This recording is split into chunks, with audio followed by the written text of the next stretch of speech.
আমার নাম মোহাম্মদুল্লাহ বাতেন।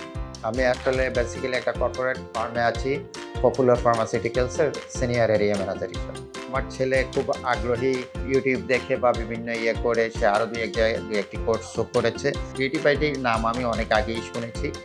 তো যখন দেখলাম যে আপনারা কার্নিভাল করতেছেন, তা এই জন্যে আমি আমার সামনে পড়েছে এটা, আমি রেজিস্ট্রেশন করেছি। রেজিস্ট্রেশন করার পর পরীক্ষা দিয়েছে, পরীক্ষাটাও আলহামদুলিল্লাহ ভালো হয়েছে। আপনারা সিলেক্ট করেছেন এবং এরপরে সাকসেসফুলি ৩ দিনের ট্রেনিং কমপ্লিট করেছে এবং সে নিজেও স্কেচ দিয়ে প্রজেক্ট তৈরি করতে পারে এবং আপনাদের এটার কারণে আরও হেল্পফুল হয়েছে। তো আপনাদের এটা করার পরে পূর্ণাঙ্গ প্রজেক্ট তৈরি করতে পারছে এবং সিলেকশন হওয়ার পরে এখানে তাকে তার উৎসাহ এবং আমরা আমাদেরও ইচ্ছা যে সে যেন প্রযুক্তিতে ভালো করে।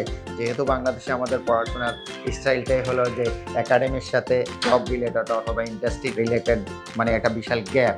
এই গ্যাপটা যেন আসলে না থাকে, আমার বাচ্চার ক্ষেত্রে সেটা যেন ফিল আপ হয়ে যায়।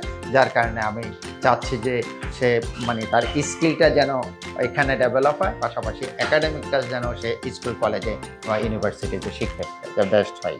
আমি চিটাং থেকে এসেছি। আসলে আমার কাছে মূল ব্যাপারটা চিটাং না, আমি যদি আরও দূরেও থাকতাম বাচ্চার ফিউচার ডেভেলপমেন্টের জন্য আমি সেখান থেকেও আসতাম।